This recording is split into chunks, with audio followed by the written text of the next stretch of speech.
let's touch on some of those issues that you mentioned, some of them being transportation.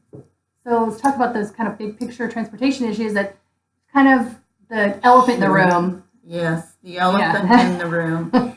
The elephant in the room is our transportation system crosses the Columbia River. And so we have the two bridges. We have 205 and I-5. Both are at capacity most of the time.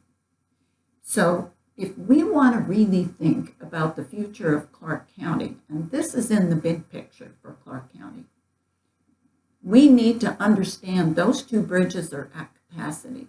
Simply rebuilding one of those bridges does not add capacity.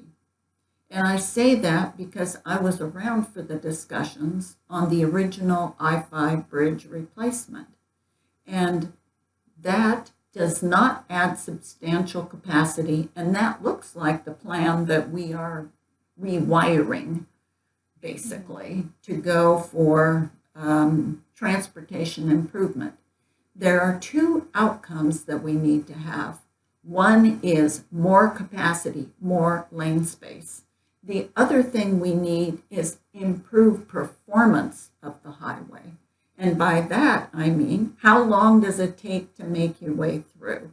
So lane capacity has to do with some of that, but some of it is just how do we get the bridge or bridges to perform better?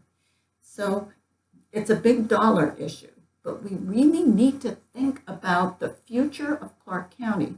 We need to recognize where we are located is the best place in the Western United States. We are on the I-5 corridor, which is everything from Canada to Mexico. Imagine all the trade that goes on in that corridor. I don't even know how many ports there are, but we know just in our area, there are 3 or 4 major waterway ports. And if you look at the north-south rail lines, because shipment by rail is much more economical than by big truck. So you can ship more, you can ship it faster, you can ship it cheaper. But where are we? We parallel all of the north-south railroad lines. So what about east and west?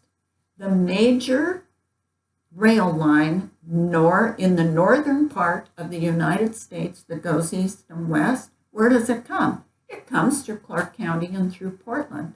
So we have an international airport. We have several small aviation airports. If you just look at the plum that we have here, so if we get clogged up and you can't get from anywhere to anywhere, it makes us less attractive. At the time where we have the greatest opportunity out there in front of us, and we can do that. We can seize that opportunity. We can still be mindful of the environment. We can still be mindful of public safety. And my advocacy all along is anything we transport by rail must be transported as safely as possible. And if it costs more to make a better container, they better darn well figure out they need to spend it, because we don't want anything in the river. We don't want anything along our rail lines, and we don't want any contamination along our dangerous contamination along our highways. So, and if you look at the military routes, Interstate 5 is the major military route for any kind of convoy that they have, for moving equipment, all kinds of things. We just need to be mindful of the big picture of where we are in the universe and in the United States, and realize it's up to us to press for being the most we can be. So why do people want to come to Clark County? Well, they want to come here for several reasons. One, we don't have a state income tax. That's a big kicker. If you can get a good job in Clark County and you don't have to pay state income tax, you're in heaven. It's wonderful.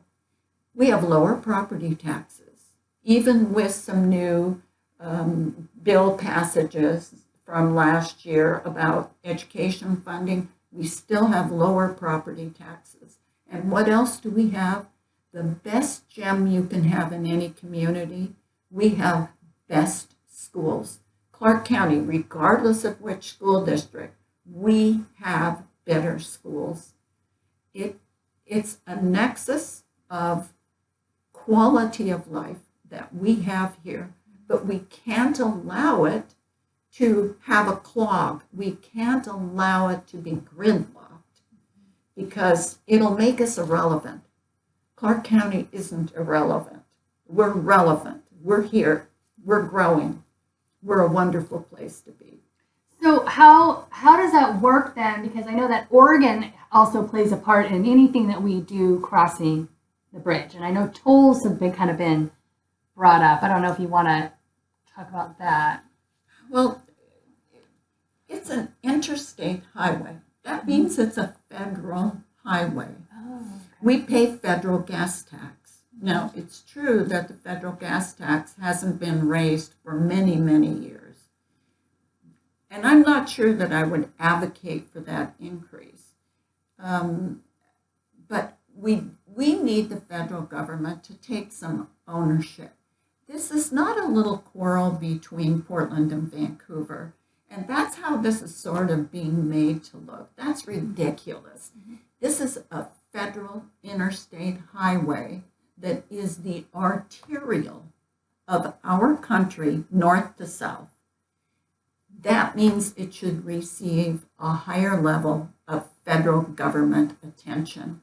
And that's only reasonable. It's a reasonable thing to ask.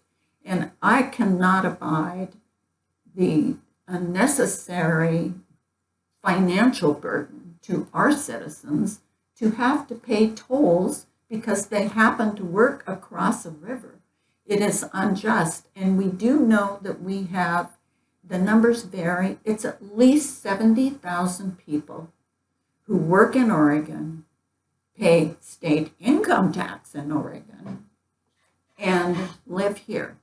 So we are trying to expand the job market here. We're working very hard on that. And we're doing that successfully through some land use changes, land use applications, some incentive programs that we have.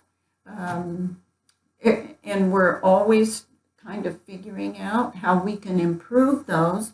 You have to be careful. It's all related to economics and whether people can get loans to go ahead and do buildings and do big projects and all that. So being mindful of how all that complexity is integrated.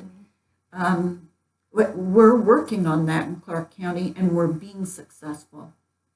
And that's true of City of Richfield, Camas, Washougal. It's true of Battleground. It's true of Woodland. It's true of all.